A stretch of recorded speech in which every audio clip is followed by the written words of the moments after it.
복된 말씀 되게 하여 주옵소서. 예수님의 이름으로 기도드리옵나이다. 아멘. 하나님 말씀은 4장 1절 이하의 말씀입니다. 우리 이 시간 우리 5절까지 한 절씩 교도하는 시간 갖겠습니다. 1259페이지 4장 1절입니다. 이스라엘 자손들아 여호와의 말씀을 들어라. 여호와께서 이 땅 주민과 논쟁하시나니 이 땅에는 진실도 없고 인애도 없고 하나님을 아는 지식도 없고 오직 저주와 속임과 살인과 도둑질과 간음뿐이요 포악하여 피가 피를 뒤이음이라. 그러므로 이 땅이 슬퍼하며 거기 사는 자와 들짐승과 공중에 나는 새가 다 쇠잔할 것이요 바다의 고기도 없어지리라. 그러나 어떤 사람이든지 다투지도 말며 책망하지도 말라. 내 백성들이 제사장과 다투는 자처럼 되었음이니라. 같죠? 너는 낮에 넘어지겠고 너와 함께 있는 선지자는 밤에 넘어지리라. 내가 내 어머니를 멸하리라. 호세아는 14장으로 되어 있습니다. 호세아는 여로보암 2세 북이스라엘의 예후 왕가의 가장 부강했던 여로보암 2세 때 활동했던 이제 선지자가 됩니다. 엘리사의 시대가 가고 이제 이 호세아의 시대가 어떻게 보면 오는 그런 이제 장면이 오늘 이제 본문 가운데 나타나고 있는데요. 동시대 사람은 아모스 아시죠? 그리고 또 요나가 아수르에 가서만 선교한 게 아니라 여로보암 2세 때에도 이 사역했던 사람이 요나입니다. 그래서 요나가 이 여로보암 왕 2세에게 이 원래 그 땅, 언약의 백성에게 준 그 축복의 땅을 갖다가, 그러니까 다윗 시대 그 영토를 이제 차지할 수 있도록 하나님이 해주시겠다. 이렇게 이제 요나를 통해서 하나님 말씀하셨거든요. 그만큼, 근데 그러나 주된 사역은 이제 아수르에게 북이스라엘 멸망하잖아요. 그 멸망하기 그 전에 하나님께서는 요나 선지자를 통해서 하나님의 뜻을 갖다가 전하게 하셨던 그 인물이 이제 요나입니다. 그래서 우리가 이제 호세아에서는 우리가 특별히 이제 우상 숭배와 하나님의 율법을 버림으로 하나님을 알지 못했던 그런 죄악을 강조한다고 한다면은 이 아모스 같은 데서는 율법이 없기 때문에 어떻게 돼요? 다 탐욕의 종이 되거든요. 그래서 불의와 불법 속에서 움켜잡으려고 하는 그 죄악들을 이제 신랄하게 비판한 그러한 선지자가 아모스예요. 그래서 호세아와 아모스는 다 같이 이렇게 가야 되는 그런 인물입니다. 그래서 북이스라엘의 엘리사 다음에 사역했던 사람이고 핵심 메시지는 뭐였다고 그랬죠? 헤세드. 하나님의 그 사랑에 대해서, 다음이 없는 사랑에 대해서 우리가 이 호세아를 통해서 우리들이 배워야 된다. 하나님을 알자, 힘써 여호와를 알자라고 했을 때 그 헤세드의 그 사랑, 진노 중에서도 하나님이 정말 돌아오기를 원하셔서 이렇게 긍휼을 베푸시는 그런 하나님의 그러한 사랑을 이제 저와 여러분들이 이제 배워야 된다, 이런 것들을 했습니다. 그러면서 그 핵심 규절이 이제 세 개를 봤었죠. 그때 첫 번째가 뭐냐면 4장 1, 2절이었죠. 그죠? 하나님을 아는 지식이 없었다. 그게 이제 가장 주된 얘기고, 두 번째가 뭐냐면 11장 하나님이 그 북이스라엘, 그 하나님을 떠나서 우상 숭배하고 불의를 향한 그 북이스라엘을 향해서 하나님이 정말 심판의 칼날을 대지만 언약 백성을 어떻게 내가 잊어버릴 수 있겠냐, 이게 내가 어떻게 너희를 갖다 버릴 수 있냐, 이게 버릴 수 없다. 이게 이제 11장 7절부터 9절에 있는 얘기입니다. 결국 이런 메시지 속에서 우리 이제 4장 1, 2절에 있었던 그 메시지를 다시 이제 6장에서 반복하면서 하나님을 알라, 힘써 여호와를 알라고 하는 이 메시지가 호세아인데, 이게 멸망해 가는 북이스라엘, 겉으로는요 아주 정말 모든 것이 풍요로웠어요. 정치적으로도 남유다와의 관계뿐만이 아니라 이 정치적으로도 여로보암 이 시대가 굉장히 이렇게 안정된 그런 시대였고, 다윗 시대에 약속하셨던, 다윗이 차지했던 그 영토를 다시 이렇게 거의 회복하는 그런 이제 시대에 겉으로는 그렇지만 속은 어떻게 돼요? 점점 하나님으로부터 먼 이런 시대 속에서 호세아가 있는 거죠. 그러니까 우리가 말세 지마를 살아가는 저와 여러분들도 어떻게 돼요? 이제 점점 어두워진 이런 세상 속에서 우리가 살아가잖아요. 이럴 때 우리들이 이 호세아서의 같은 이 말씀을 묵상하고 우리들이 살아간다고 한다면 정말 이 어두운 이 세상 속에서 우리가 어떻게 정말 우리 마음이 하나님을 알아가는 지식 속에서 우리들의 삶이 영육간의 축복의 통로가 될 수 있는가, 이런 것들에 대한 매우 큰 가르침을 주고 있습니다. 더구나 지금 호세아서를 좀 이렇게 자세한 이유가 우리가 지금 새벽에 북이스라엘에 대한 그런 메시지를 지금 우리가 살펴보고 있습니다.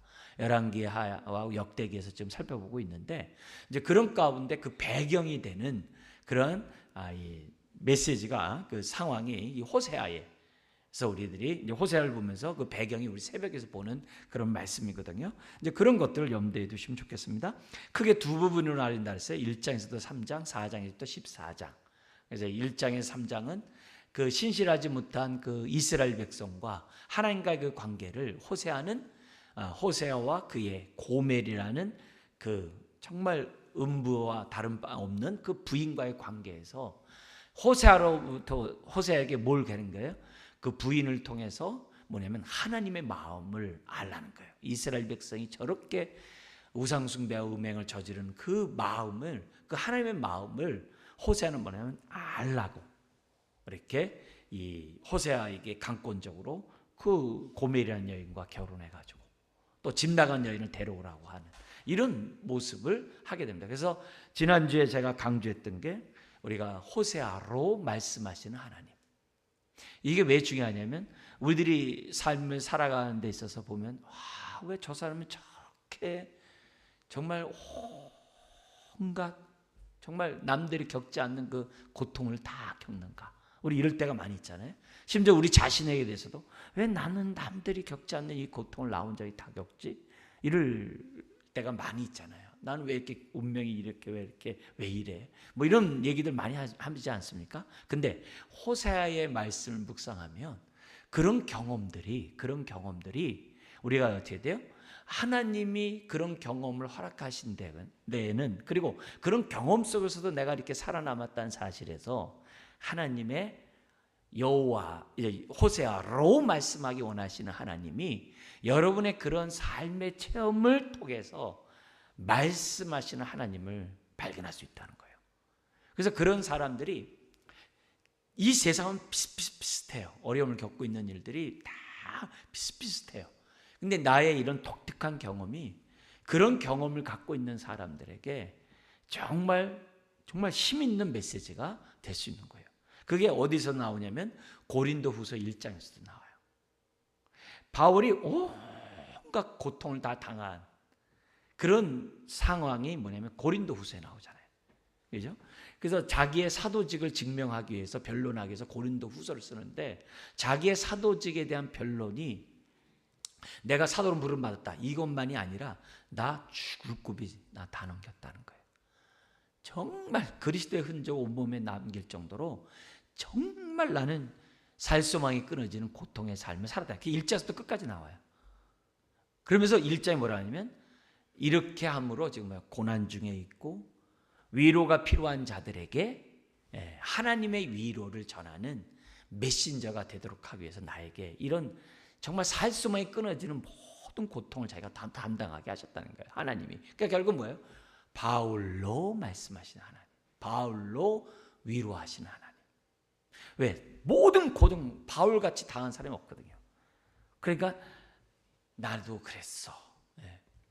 그러나 그런 가운데서 약한데 강함이고 하면서 막 메시지를 전하면 어려운 가운데 있는 사람들이 공감이 되잖아요. 그잖아요. 그죠? 그래서 우리가 항상 신앙생활 하면서 이 호세아서의 말씀을 보면은 우리가 막 힘들고 왜 그래도 유독 아주 나만 이런 고통스러운 삶, 기광명의 삶을 살까?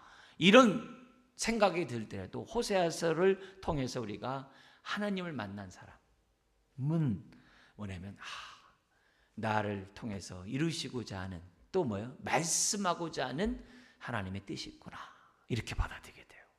그래서 그런 자들을 위로하고 격려하고 세워주고 바로 이끌어주는 그런 메신저의 역할을 하나님이 하신다는 거예요. 중요한 건 뭐예요? 오늘 저와 여러분들이 이 자리에 있다는 거죠. 예배드리기 위해서 이 자리에 있다는 이 자체가 하나님의 크신 은혜인 줄 믿습니다. 자, 그런 가운데 이 후반부에서 오늘 우리가 4장부터 6장에 있는 내용을 보는데요. 전체 내용을 잠깐 먼저 보면은 강의 안에 있는 것처럼 먼저 이스라엘의 죄악을 4장 1절에서부터 3절에 고발을 이제 합니다. 그래서 뭐냐면 있어야 될 것은 없고 없어야 될 것은 있다. 그 얘기를 하는 거예요. 너희 안에 그 사랑, 진실과 인애가 있고 하나님 아는 지식이 있어야 되는데 그건 없고 없애야 될 뭐예요? 거기 나오는 저주와 살인과 전쟁 막 이런 것들만 너희들에게 있다 하면서 하나님이 이스라엘의 그 모든 죄악, 하나님을 알지 못함으로 이들이 범한 그 죄악에 대해서 먼저 3절까지 얘기를 합니다. 그리고 나서 구체적으로 4장 4절부터 19절에 제사장과 선지자, 백성들의 죄악을 나열을 해요. 나열하면서 초점이 되는 핵심 내용은 뭐냐면 하나님 아는 지식이 없다는 거예요. 그 결과 악행을 저지르고 우상 숭배를 범했다. 그게 이제 4장이에요. 그러고 나서 5장에 들어와서는 너희들이 죄악을 짐으로 하나님부터 너무 멀리 떨어져 있기 때문에 그건 어떻게 돼요? 언약 백성으로서의 그런 역할을 다 하지 않고 너희들이 우상 숭배하고 불의를 행하고 떠났기 때문에 나는 너희를 돌아오게 할 거다. 근데 돌아오게 하는 방법이 뭐예요? 채찍이에요. 채찍이에요. 그래서 이 5장에 들어와서 뭐냐면 너희들이 너무 멀리 갔기 때문에 심판을 받을 수밖에 없을 것이다. 너희들이 그 이제 심판이 뭐냐면 외침을 당하게 하는 거죠. 외침을 당하게 하는 거예요. 근데 외침을 당하게 하는 이런 상황 속에서 너희들이 아무리 강대국 애굽에게 가고 아수르에 간다 하더라도 그들이 너희 문제를 해결하지 못할 것이다. 왜? 하나님의 심판주기 때문에. 누가 하나님의 심판을 막을 수 있냐. 근데 하나님의 심판의 목적은 뭐예요? 회개하고 돌이켜서 하나님을 알게 하려고. 그러니까 항상 하나님의 채찍의 목적이 이제 분명하다는 게 이제 5장입니다. 그리고 6장에 와서는 뭐냐면 너희들이 살려면 회개하고 하나님께로 와야 된다. 그게 6장 1절 3절이에요. 그런데 너희들이 하나님 앞에 와도 치료받지 못하는 일이 있는데 그것은 뭐냐면 너희들은 아침 안개와 같이 매 맞을 때만 용서해 주세요. 잘못했어요. 다시는 안 그럴게요. 그렇게 놓은 다음에 자기 삶이 좀 나아지면 다시 사사기처럼 사사기 시대같이 또 악을 행하는. 그래서 아침 안개같이 그냥 반짝했다가 사라져버리는 이런 모습으로 너희들이 하기 때문에 치료를 받지 못하는 그런 인생이 된다는 것을 이제 6장에서 이제 강조하고 있습니다. 자, 이런 흐름 속에서 우리 한번 4장을 좀 보도록 하겠습니다. 4장에서의 초점이 아무래도 하나님을 아는 지식이 있어야 한다는 것을 4장에서 이제 강조하고 있습니다. 그래서 그들의 죄악을 쫙 나열하면서 4장에서는 하나님을 아는 지식이 없기 때문에 야다, 하나님을 인격적으로 아는 지식이 없기 때문에 사사기 2장 10절에도 전체 핵심이 그거죠. 2장 10절이 왜 저기 사사시대가 이렇게 반복되면서 이렇게 악을 행하는가? 하나님을 알지 못했기 때문에. 딱 그거예요. 근데 여기서도 지금 호세아에서도요. 그러니까 사사기 시대가 그렇게 된 것도 하나님 알지 못해서. 지금 북이스라엘이 멸망하는 것도 뭐예요? 하나님 알지 못해서. 이 시대에 살아가면서 우리들의 삶이 왜 이렇게 공고하고 힘드는가? 하나님을 알지 못해서.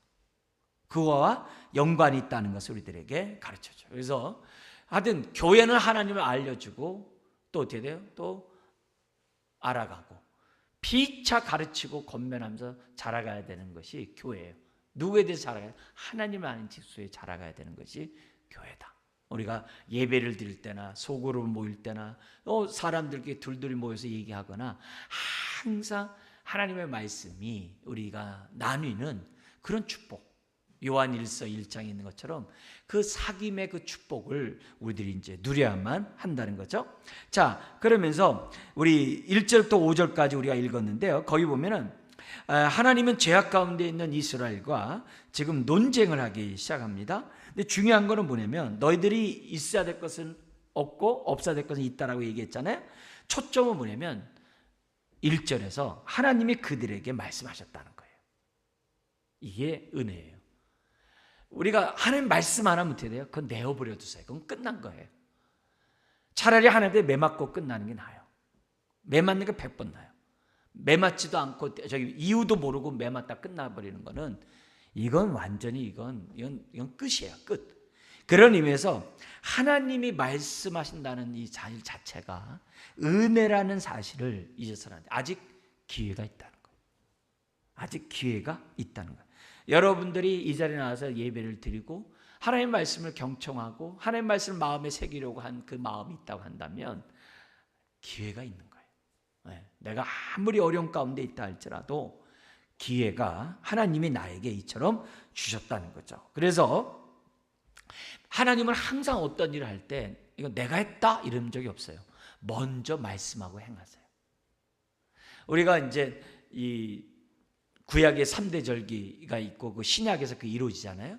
근데 그 절기를 갖다가 항상 하나님 뭐예요? 먼저 말씀하시고 절기를 하시잖아요.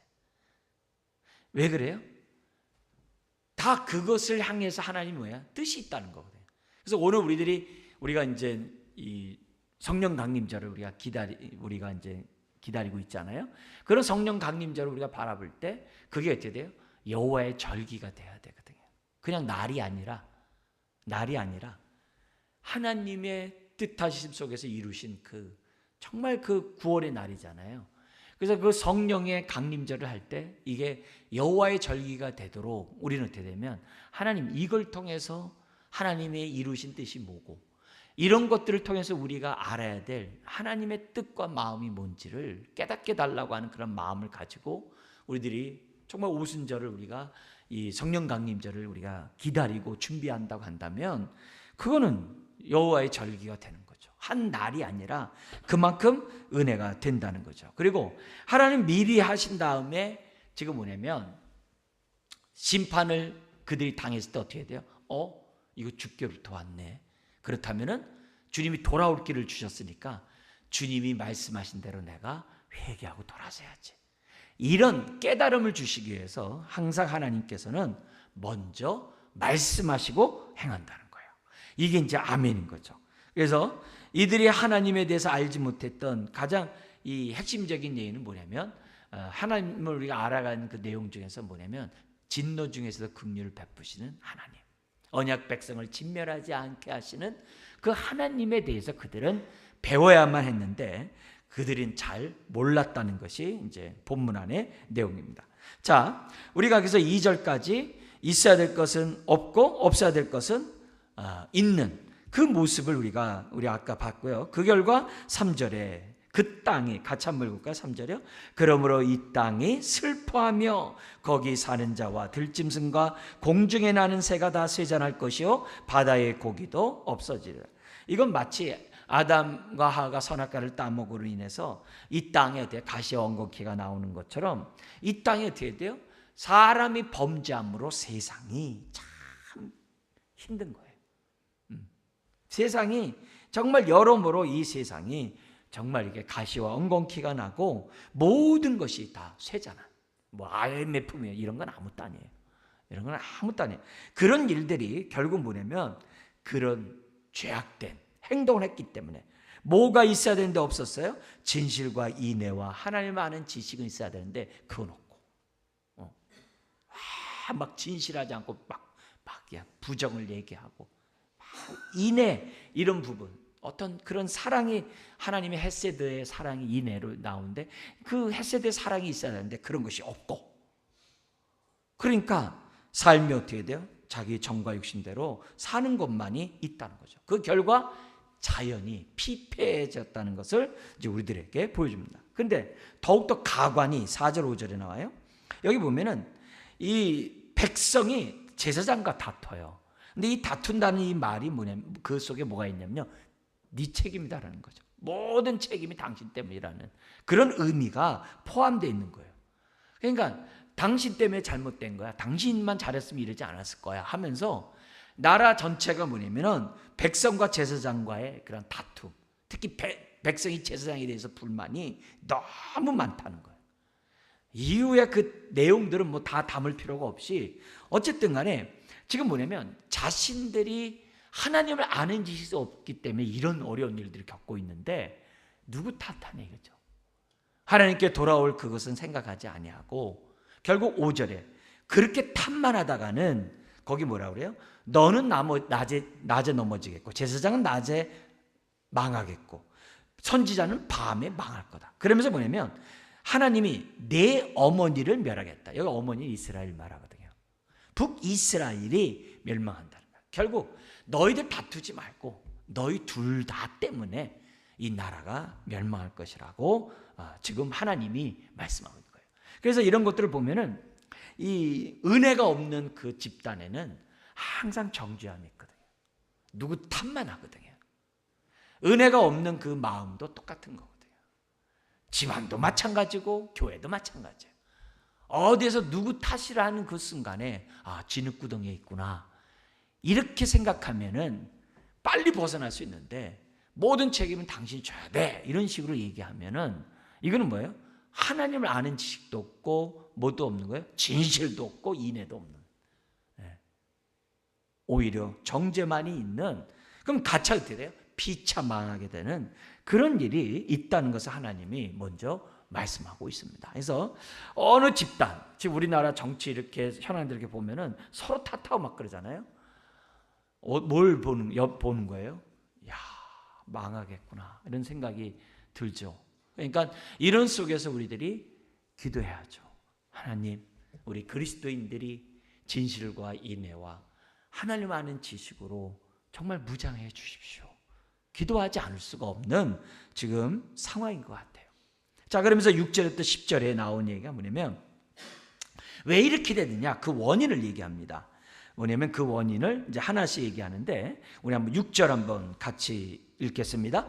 내 백성이 지식이 없으므로 망하는도다. 내가 지식을 버렸으니 나도 너를 버려 내 제사장이 되지 못하게 할 것이요 내가 내 하나님의 율법을 잊었으니 나도 내 자녀들을 잊어버리리라.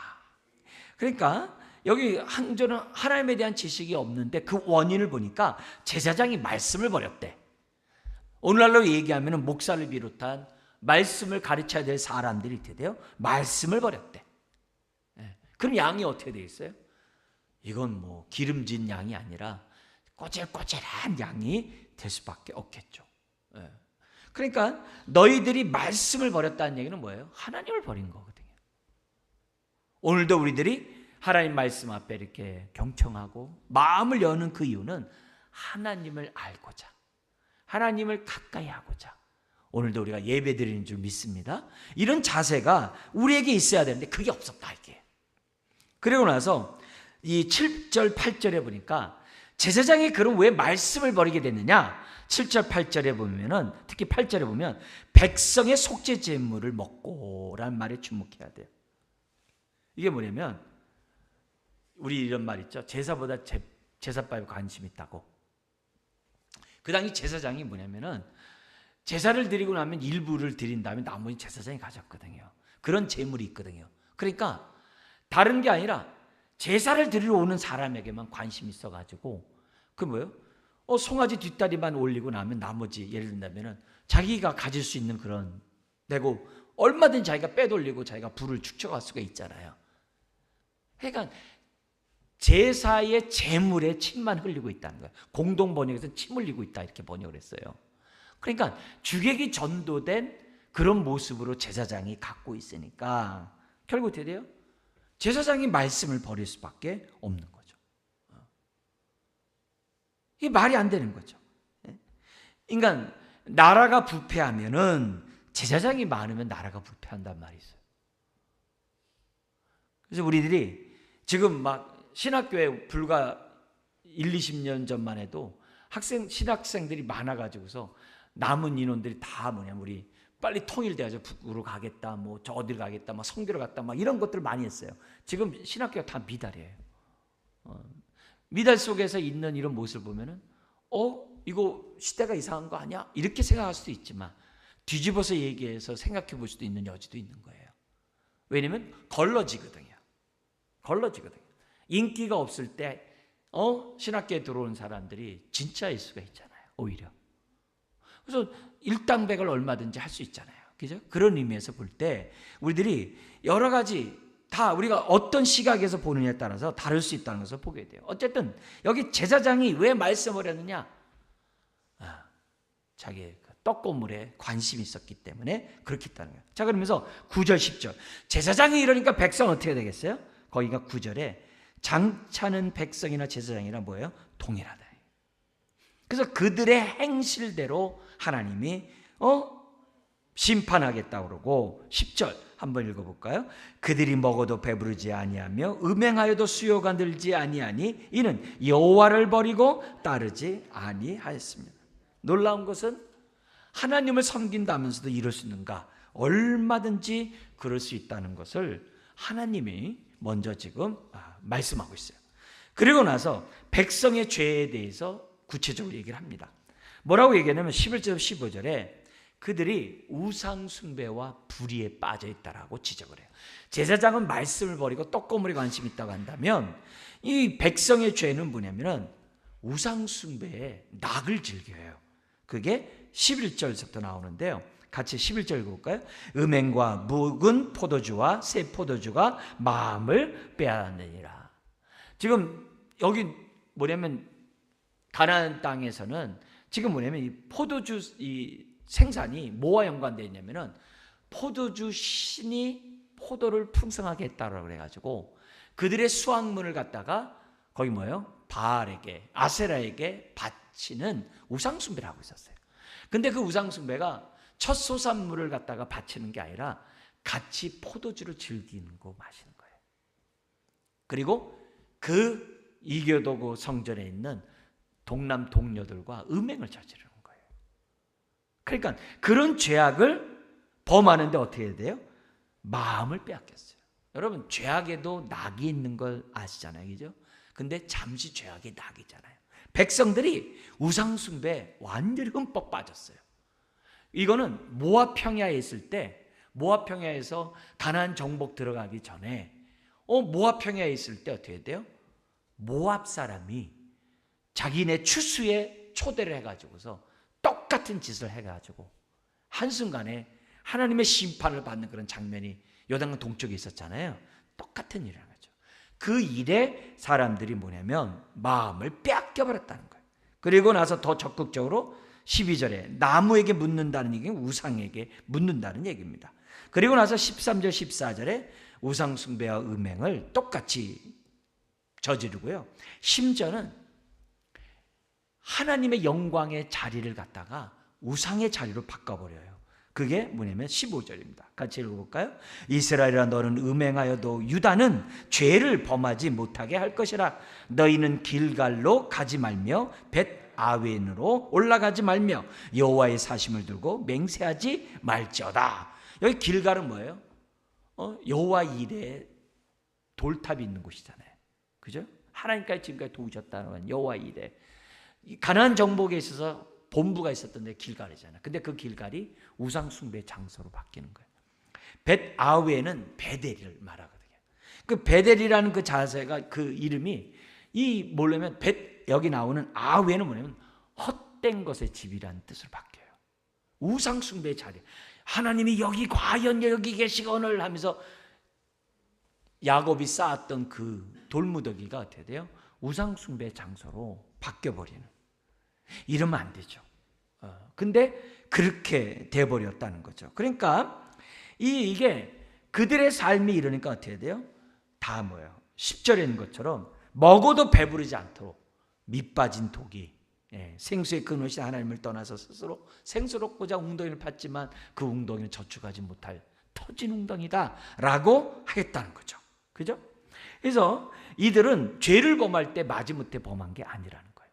좋아서 범했다는 것을 강조해요. 그런 자들에게 하나님은 어떻게 돼요? 16절부터 19절에 어떻게 채찍질을 해요? 뭐냐면 16절 내가 그들을 먹이지 않겠다 그래요. 선한 목자, 언약의 하나님이 선한 목자잖아요. 그거 안 하겠다는 거예요. 그리고 17절 18절 내어버려 두겠다 이렇게 얘기를 해요. 무서운 거죠. 그리고 19절 환난이 임하게 하겠다. 19절 한번 읽겠습니다. 바람이 그 날개로 그를 쌌나니 그들이 그 재물로 말미암아 부끄러운 일을 당하리라. 여기 바람은 그들을 갖다 뭐예요? 몰아내버리는 바람이에요. 그래서 이제 나중에 그 바람이 뭐냐면 아수르의 바람으로 이제 등장하게 됩니다. 그러니까 결국 그들이 왜 음행을 저지르고 우상 숭배하느냐? 하나님의 헤세드의 사랑을 몰랐기 때문에. 그래서 우리가 주를 아는 지수에 잘해야 될 이유가 이거예요. 분별이 되고 죄악된 길에서 우리가 벗어날 수 있기 때문에 우리가 뭐예요? 하나님의 기쁨이 되는 것은 두 번째라도 우리가 어떻게 돼요? 이런 죄 가운데 머물지 않을 수 있기 위해서라도 우리가 자라가야 한다는 것을 4장에 하나님이 말씀하신 거예요. 그리고 나서 5장 6장에서 나오는 얘기가 뭐냐면 그렇기 때문에 하나님을 알 때 힘써 여호와를 알아야 된다. 그걸 이제 강조하게 됩니다. 자, 이러면서 다시 또 누구를 얘기하냐면 이스라엘 족속의 그 지도자들의 죄악을 1절부터 5절에 얘기하고 있습니다. 여기 보면 이렇게 됩니다. 그 지도자들이 이제 제사장을 비롯한 여러 있겠지 않겠습니까? 여기 보면 5장 1절에 제사장들아 이를 들으라, 이스라엘 족속들아 깨달아라, 왕족들아 귀를 기울이라. 너희에게 심판이 있나니 너희가 미스바에 대하여 올무가 되며 다볼 위에 친 그물이 됨이라. 이 말은 뭐냐면은 너희들이 백성들의 올무가 됐다는 것을 지금 얘기하고 있는 거예요.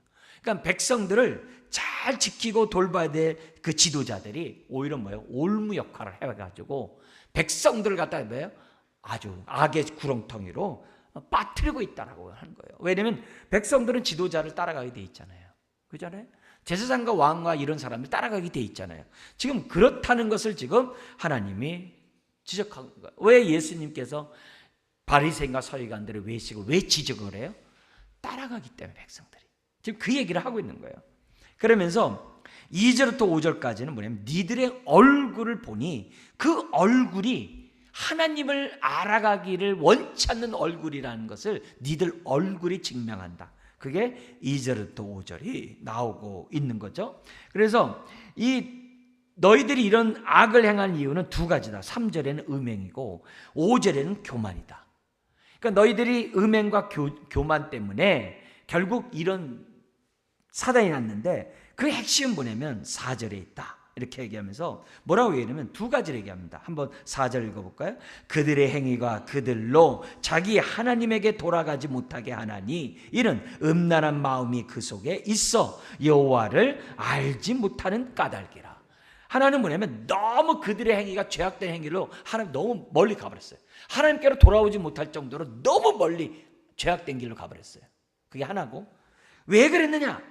그들 마음속에 여호와를 알지 못하는 지식이 없기 때문에 그렇게 됐다라고 지금 뭐냐면 두 가지의 죄악을 얘기를 하면서 지금 말씀하고 있는 거예요. 여러분, 세상에 있는 것들은요 수선해서 수리해서 고쳐서 쓸 수 있는데 사람은 고쳐서 못 쓰거든요. 사람은 고쳐서 못 써요. 고쳐서 못 써요. 사람은 새 사람이 돼요. 옛사람을 버리고 새 사람을 더디워야 될 존재라는 것을 우리들은 잊어서는 안 된다는 거죠.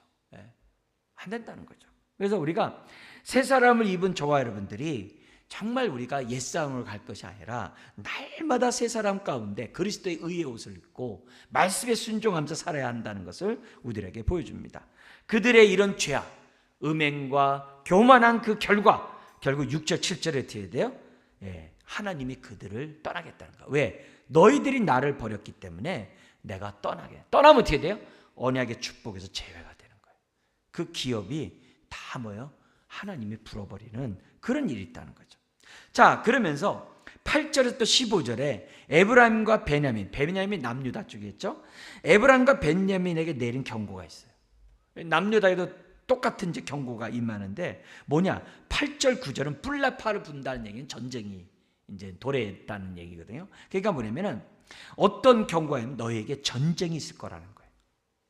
전쟁이 일어날 거라는 거예요. 근데 이때가 어느 때냐면요, 이 나라들이 남북이 다 뭐예요? 강대국에 불붙어가지고 정말 이렇게 아부하면서 조공 붙이면서 막 이렇게 안전을 추구하려고 했던 그 시대예요. 오늘날 우리가 막 외교나 이런 국방 이런 것들이 약하다 보니까 막 이렇게 강대국에 우리가 의지할 수밖에 없는 이런 환경이잖아요. 그때 이제 더 했겠죠. 너희들이 이렇게 동맹을 맺고 막 이렇게 하려고 하지만 그들이 너희를 구원할 수가 없다는 거예요. 그 얘기를 지금 하는 겁니다. 그래서 너희들에게 전쟁이 있을 것이다. 그러면서 그 전쟁이 그로 인해서 황폐하게 되는데 그 황폐한 장소가 어떠냐면요, 종교적으로 우상숭배가 가장 팽배했던 아주 그런 유명한 장소에서 전쟁이 나타난다는 거예요. 그 가장 우리가 아는 것이 어떻게 돼요? 거기 보면 기브아는 뭐죠? 솔로몬이 일천문제 들렸던 곳 아니겠어요? 그죠? 라마, 사무엘 선지자가 활동했던 장소 아니겠어요? 이건 이제 우리 베델이니까 야곱이 정말 하나님 만났던 장소 아닙니까? 근데 그 모든 것이 쑥대밭이 된다는 거예요. 쑥대밭이 된다는 거예요. 왜요? 그 자리에 우상 숭배가 판을 치고 있었으니까 쑥대밭 된다는 거죠. 하나님은 10절에 나의 진노를 그들에게 불어버리겠다. 그런 얘기를 지금 보내면 10절에 얘기를 합니다. 그리고 11절에 에브라임은 북이스라엘은요, 사람의 명령 따르기를 좋아하며, 이게 뭐냐면 우상 숭배를 하는 자들의 말을 따르기를 좋아하며, 이게 우상 숭배예요. 그리고 학대를 받고 재판의 압제를 받는도다. 하나님이 그렇게 한다는 거죠. 그리고 이렇게 하면서 뭐냐면 하나님이 이렇게 얘기를 해요. 12절 같이 읽겠습니다. 그러므로 내가 에브라임에게는 좀 같으며 유다 족속에게는 썩이는 것 같도다. 하나님이 그 인생들을 다 그렇게 멸망시켜버리겠다라고 말씀하고 있는 거예요. 그러면 이런 자들이 살 길은 뭐예요? 하나님께 오면 되잖아요. 하나님께 오면 되는데 그들은 어떻게 돼요? 하나님께 오기보다는 더 힘 있는 강대국에게 자신의 나라의 운명을 맡기는 자가 됐다는 게 13절이에요. 그러니 하나님은 어떻게 돼요? 가만둘 수 있냐 이게요. 너무 멀리 갔기 때문에 심판하겠다. 그게 14절이에요. 그래서 사자같이 임해가지고 내가 아무도 너희를 도와주지 못하도록 할 것이다. 이 정도는 어떻게 돼요? 이제는 언약의 축복에서 거의 마지막 단계거든요. 그러니까 그런 모습 속에서 지금 뭐냐면 이 하나님이 호세아를 통해서 진노하는 거예요. 이들이 살 길은 뭐냐? 15절이에요. 같이 한번 읽겠습니다. 그들이 그 죄를 뉘우치고 내 얼굴을 구하기까지 내가 내 곳으로 돌아가리라. 그들이 고난받을 때에 나를 간절히 구하리라. 아멘이죠. 결국 이런 메시지를 통해서 정말 우리가 알아야 될 지혜는, 나라가 어렵고 힘들 때마다 우리는 누굴 의지할까, 어디가 안전할까 막 그럴 수밖에 없는 게 우리들이에요. 그러나 우리는 먼저, 저와 여러분들은 하나님께 무릎을 꿇어야 돼요. 이 나라의 민족의 죄악을 용서해달라고. 정말 하나님의 말씀을 버린 이 민족을 용서해달라고. 또 한국교회를 불쌍히 여겨달라고. 왜냐하면 한국교회가 잘못되니까 지금 이 어려운 일도 있는 거 아니겠어요? 그런 의미에서 우리들이 하나님 앞에 우리가 살 길은 하나님께 간절히 구하는 거예요. 그 얘기를 하는 거예요. 그래서 멀리 떠난 탕자에게 언제나 돌아올까 기다리는 아버지처럼 기다리는 그 아버지의 그 심정이 이제 본문 안에 이제 나타나게 됩니다. 그런데 그러면서 나오는 게 뭐예요? 이제 6장부터 10장까지 하나님 앞에 나아가서 정말 해야 되는데 그들은 하나님을 찾기보다는 자기 정과 욕심대로 사는 길을 선택했다는 게 이제 6장에서부터 10장까지 이제 연이어서 나오게 됩니다. 그 가운데 오늘은 이제 6장만 우리가 보겠는데요. 여기 보면은 이 이스라엘이 돌아오기를 기다리는 하나님은 어떤 분이냐? 1절 3절은 너무 중요한 요절입니다. 우리가 외우는 그 요절 규절인데요. 우리 첫 번째 한번 읽어볼까요? 1절입니다. 오라 우리가 여호와께로 돌아가자. 여호와께서 우리를 찢으셨으나 도로 낫게 하실 것이요 우리를 치셨으나 싸매어 주실 것입니다. 세상에서는 치면요 안 봐 이렇게 얘기를 해요. 단절해요. 그러나 하나님이 채찍 때리는 목적은 뭐예요? 사랑하기 때문에. 히브리서 12장에 있는 것처럼 당신은 싫죠. 그러나 우리에게 약이 되기 때문에 때리시는 거 아니겠어요? 그래서 인간은 스스로 죄악에서 벗어날 수가 없어요. 하나님이 건져 주셔야 돼요. 건져 주셔야 돼요. 우리가 살 길은 뭐냐면 하나님께로 돌아가는 거예요. 그러면 찢으셨으나 도로 낫게 하고 치셨으나 싸매는 축복이 있다는 거예요. 그러니까 멀리 떠난 그들에게 하는 하나님의 외침은 돌아오라는 거죠. 2절 두 번째 나옵니다. 읽어볼까요? 여호와께서 이틀 후에 우리를 살리시며 셋째 날에 우리를 일으키시리니 우리가 그의 앞에서 살리라. 우리가 회복하는 그 길은 하나님과 접붙임바 되는 것밖에 없어요. 하나님 앞에 엎드리는 것밖에 없어요. 십자가 앞에 엎드리는 것밖에 없다는 거죠. 그리고 세 번째 우리 한번 읽어볼까요? 그러므로 우리가 여호와를 알자, 힘써 여호와를 알자. 그의 나타나심은 새벽빛같이 어김없나니 비와 같이 땅을 적시는 늦은 비와 같이 우리에게 임하시리라 하니라. 여기서 이게 뭐냐면 이 메시지는 결국 우리가 뭐냐면 나는 얼마나 하나님을 지금 알고 있는가. 근데 이게 뭐냐면 알고 돌아가야지 그냥 무조건 맞기 싫어가지고 빨리 벗어나서 돌아간다고 하면요, 아까 뭐예요? 아침 이슬 것 같아요. 그렇게 잠깐 아웅하고 하면 하나님이 속으실 분이 아니거든요. 그게 아니라 진심으로 하나님께로 돌아서야 한다는 것을 지금 뭐냐면 이 3절은 우리들에게 말씀하고 있다는 거죠. 죄가 뭐예요? 하나님 없이 스스로 하나님 노릇하겠다는 게 죄거든요. 스스로 살 수 있다라고 하는 게 죄거든요. 이 죄성이거든요.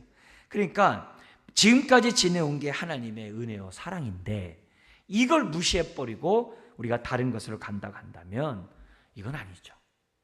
그거를 지금 뭐냐면 이 6장을 통해서 우리들에게 말씀해요. 지금 죄악 가운데 멀리 떠난 이런 자들에 대한 하나님의 본심은 빨리 돌아오라는 거죠. 자, 그런데 이런 하나님에 대한 이스라엘의 태도가 이제 10장까지 보면 기가 막힌 거예요. 먼저 우리 4절 한번 볼까요? 같이 읽을까요? 에브라임아 내가 내게 어떻게 하랴? 유다야 내가 내게 어떻게 하랴? 너희의 인애가 아침 구름이나 쉬 없어지는 이슬 같도다. 사랑 조금만 하고 간대요. 네. 하나님 찾는 것 조금만 하다가 간대요. 피상적이고 형식적이에요. 네. 그리고 삶은 불의와 불법과 구절에 있는 것처럼 막 사악함과 피 흘림만 있어요. 네. 그렇게 회개하면 안 되는 거죠. 그러니까 이들의 모습은 아침 없어지는 아침 이슬과 같이 조금만 반짝 주여 하고 끝난다는 거예요. 하나님의 그 본심을 딱 들여다보니까요 7절에서부터 11절에 나와요. 7절 뭐냐면 아담처럼 언약을 쉽게 어긴다는 거예요. 8절 길르앗은 행악자의 고울이라고 아주 그냥 그렇게 표현을 하고 있어요. 그리고 9절은 뭐냐면 세겜 땅이 어떤지 아시잖아요. 그 언약을 갱신한 그 세겜 땅이 어떻게 돼요? 제사장이 세겜의 땅에 가는 그 길에 살인을 한대요. 심지어 10절에 음행까지예요. 음행이 뭐예요? 이웃에 대한 인애가 없다는 얘기거든요. 헤세드가 없다는 거거든요. 그러니까 이런 상황 속에서 하나님이 원하는 게 뭐냐? 나는 입술로만 주여줘야 하는 게 아니라 삶 속에서도 하나님 말씀에 따라 살아가는 내 백성을 원한다. 그게 6절이에요. 같이 한번 읽겠습니다. 나는 인애를 원하고 제사를 원하지 아니하며 번제보다 하나님을 아는 것을 원한다. 즉 진정한 회개를 원한다는 거예요. 근데 내 백성은 진정한 회개가 아니라 점점 멀리 간다는 거예요. 왜 그러냐? 거기 여러분 강의 안에 보니까 요한복음 3장 19절 20절에 나와 있는데 그게 뭐냐면은 제가 한번 전체 읽어드릴게요. 그 정죄는 이것이니 곧 빛이 세상에 왔을 때 사람들이 자기 행위가 악함으로 빛보다 어둠을 더 사랑한 것이라. 악을 행하는 자마다 빛을 미워하여 빛으로 오지 아니하나니 이는 그 행위가 드러날까 함이라. 네. 왜 주저한다고요? 하나님께 안 간다고요? 그들이 있잖아요. 죄를 더 사랑하기 때문에. 그 잠시 죄악의 낙이 좋기 때문에. 그들은 하나님은 인애를 원하는데 번제보다 하나님을 아는 거 원하는데 그냥 뭐예요? 복 받기 위해서 번제는 드리지만 안전하게 해서 주의 이름을 부르지만 삶 속에서는 어떻게 돼요? 인애가 전혀 없는 거예요. 헤세드의 사랑이 전혀 없다는 거죠. 이런 모습을 갖고 있다고 한다면 어떻게 되냐겠죠. 오늘 우리가 이 시간에 기도해야 될 부분이 이런 거죠. 하나님, 나가 전심을 하나님께 돌아선 자입니까? 부분적으로 돌아서서 양다리를 거치면서 나는 왔다 갔다 하면서 사는 사람입니까? 나는 정말 전심으로 하나님을 아는 정말 의지하는 자입니까? 아니면 세상에 여기 이스라엘 사람처럼 아수르도 의지하고 애굽도 의지하고 이런 자입니까? 하나님, 나는 정말 인애가 있는 사람입니까? 아니면 야박한 자입니까? 한번 이런 것들을 오늘 이 말씀 속에서 살펴보고 우리가 이 수요일에 하나님이 우리 이 자리에 모아주신 것이 뭐예요? 하나님의 은혜거든요. 이 기회를 잘 사서 우리가 더욱더 정말 내가 믿는 하나님을 우리가 뜨겁게 알아가고 뜨겁게 사랑하고 또 우리 삶 속에서도 하나님의 그러한 인애, 햇새들을 보여주는 저와 여러분 되시길 주의 이름으로 축원합니다. 기도하겠습니다. 하나님 아버지, 오늘도 우리가 심은 대로 거두는 데 있어서 참으로 우리가 하나님을 아는 가운데 오늘도 순종의 삶을 사는 자녀 되기를 원합니다. 하오나 우리가 안목의 정욕과 정말 육신의 정욕과 이생의 자랑으로 인해서 잠시 죄악의 낙을 즐겨하며 하나님보다 그런 것들을 붙잡는 데 빠른 것을 주님 아십니다. 은혜를 더하여 주옵소서. 주여, 우리가 정말 하나님을 아는 이 속에 자라가게 하시고 우리들이 그로 인하여 하나님의 마음과 성품과 그 뜻을 우리가 온전히 깨달아 우리가 이 땅에 진실과 인애를 나타내는 주의 자녀들 다 되게 하시고 멸망하게 가는 이 나라 이 민족과 또 열방을 구원하는 우리 한국교회 또 우리 성도들 다 되게 하여 주옵소서.